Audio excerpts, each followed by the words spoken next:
Hey fellow gamers, Chatty Sisa here. It's been a while since we had some news updates here on this channel, and because there's something going on that will happen by the end of May and start of June that might be interesting for you, I did a quick summary, so let's dive in right ahead.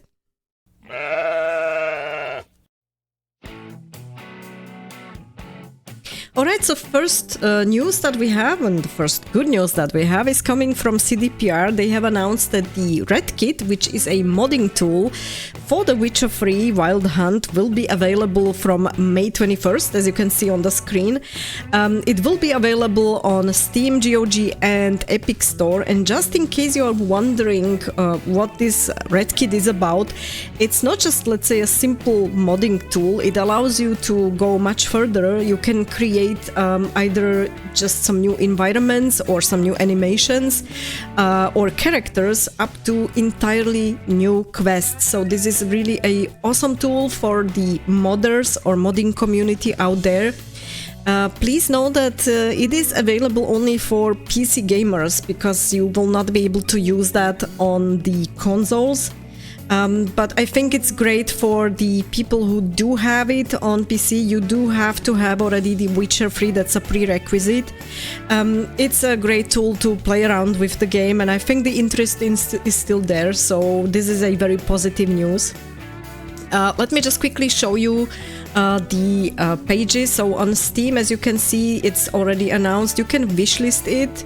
There is a small description on what you can do with it. The same is also on the GOG store, so you have the option to buy there as well. And then also Epic Store is also offering this RedKit. So you have 3 different options. Please feel free to read about it. I will post the necessary links in the description below, so you can read a little bit more about what is incorporated in this RedKit tool. But I think this is really a great announcement. So far, so good for the Witcher universe.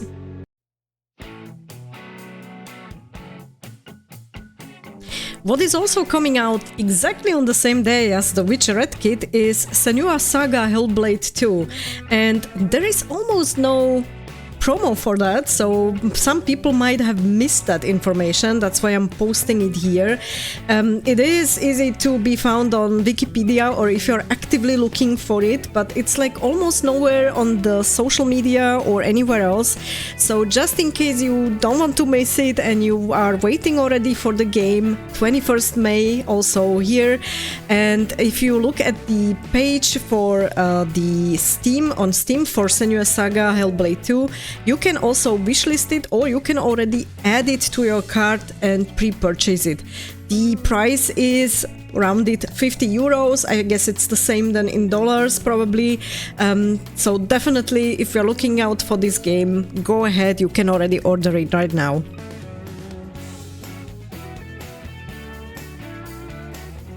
Okay, another thing that was announced, which is not so positive as the previous news, is that Remedy, the developer who has developed, for example, the very successful Alan Wake games, is cancelling their co-op multiplayer, which was known under the codename Kestrel.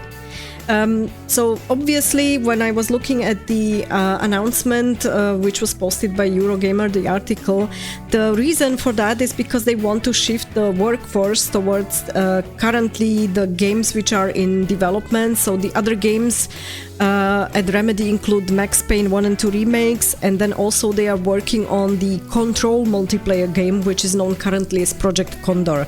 So this might be something interesting for you in case you are waiting for these games.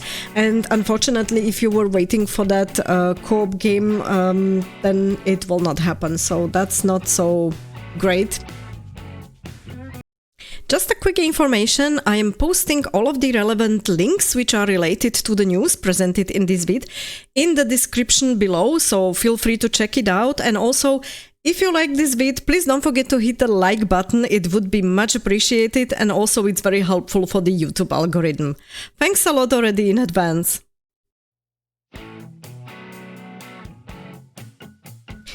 Okay, something a little bit more positive again. In case you were not aware, there was a board game in development for the Mass Effect universe, which is called Priority Hagalas. There are 2 pages where you can find some more information about it. One is from the, let's say, developer who did develop it together with BioWare. I'm sure I would mess up the name if I would read it aloud, so you can see it on the screen. And there is a little bit more description on what the game is about. It's story-driven. It is from 1 to 4 players, and it will be, of course, happening on Hagalas, as it's called, Priority Hagalas. And as you can see, you will be able to join Liara and some other squad mates during the game. So it should be fun. If you are interested in board games, definitely go for it. If you would like to wishlist it, and if you wonder about more stats about the game, there is another page by Board Game Geek, and you can see more information about it here. And if you scroll down, I think you can also wishlist it here. So there is definitely something more here for you in case you are interested, and I will be posting it again in the description below.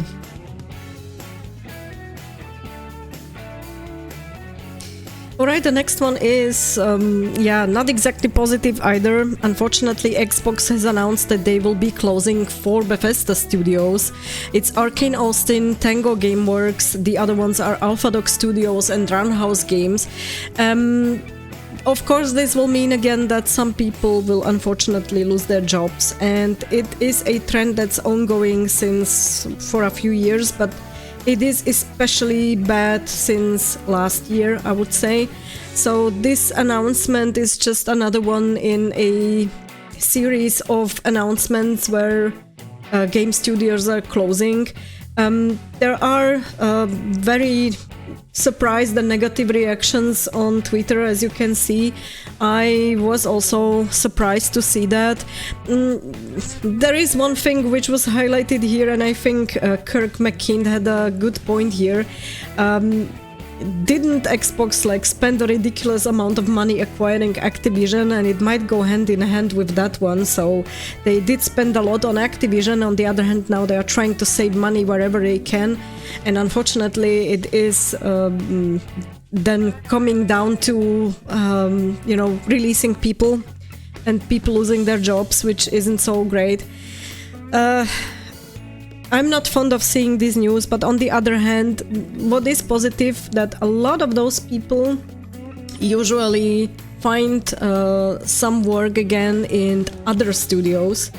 And some of the people also previously working for some bigger renowned studios are even creating their own new studios. And there's a good point here, which I said before, there's a light at the end of the tunnel.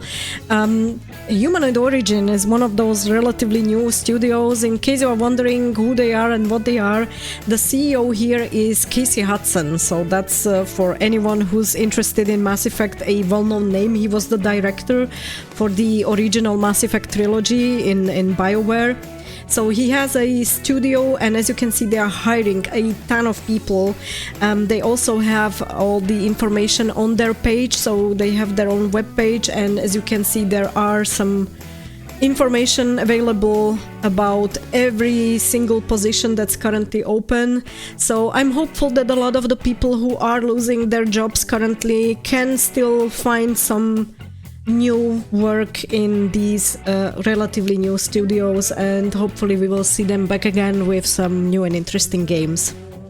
Also, if you would like to have a little bit more information maybe about Humanoid Origin, I did mention them in one of my previous vids, which was called Who's Next, or which studio will create the next big sci-fi game, and I did talk about the studio a little bit more there, so I will link the respective vid also by the end of this one.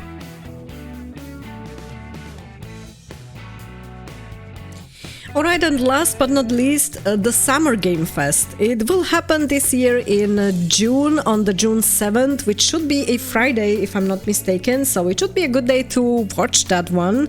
It will be live, and then there is on the page of the Summer Game Fest also some additional announcements, like the Day of the Devs that will follow and the Xbox reveals. So there is a lot coming up by the start of June. Hopefully we will see some more news news about upcoming games, and why I'm mentioning it is because of Dragon Age Dreadwolf. So there's a lot of hope here that the gamers have that we will get finally the release date announced during the Summer Game Fest, because originally during the last Dragon Age Day it was revealed that we will get more information during Summer 24, and this is a good opportunity, so people are very hopeful that we will get some more info. There are also a lot of people saying that probably the announced release date should be then maybe in November or start of December. Why is that? Well, simply because start of December is the Dragon Age Day every year, so that would be a good point when to release the game. Or, and this year is very special, we will have 15 years since the Dragon Age Origins game have been released, and we will have 10 years since Dragon Age Inquisition in November. So it will be a good time probably to announce or release the Dragon Age Dreadwolf game. It's been long in development, so people are really hopeful to see the game by the end of the year. So let's see what will happen during the Summer Game Fest. I will definitely follow up on that one, and if there is any news related to Dreadwolf, I will definitely post them then here on this channel.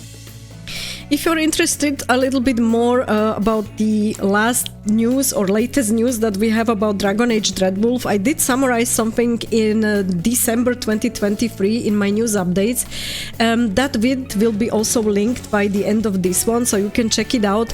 Since then we really have nothing new, that's why we are looking forward to this Summer Game Fest.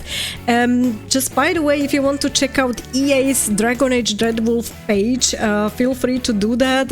You can wishlist actually Dreadwolf now. You can sign up for updates there, and you can also watch the last trailers or teasers which they have posted here. So there's something more to be coming in the summer. Let's hope that we will get some more news here on the 7th of June. So that's it for a quick summary of what's currently going on. Please feel free to use the comment section below in case you would like to add something from your side. I would be happy to see some feedback from you. And also don't forget, I will be linking some additional vids by the end of this one, which might be interesting for you because they are related to these news. Thanks a lot for watching, stay tuned and game on!